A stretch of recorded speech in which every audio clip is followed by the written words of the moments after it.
मेरे अल्लाह ने बेटी का हक पहले बताया, बेटे का बाद में बताया कि जितना 2 बेटियों को दिया जाता है उतना 1 बेटे को दिया जाए।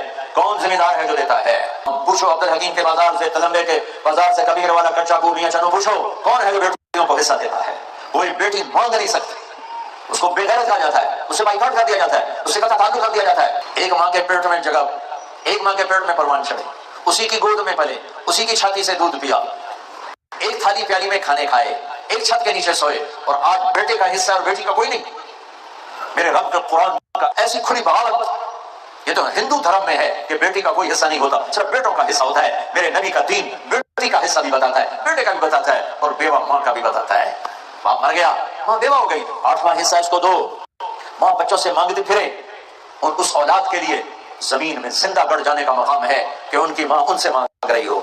नहीं है तो फिर तो ठीक है, अगर अल्लाह ने बनाया है और बाप मर जाता है, माँ को 8वां हिस्सा दो दो दो दो।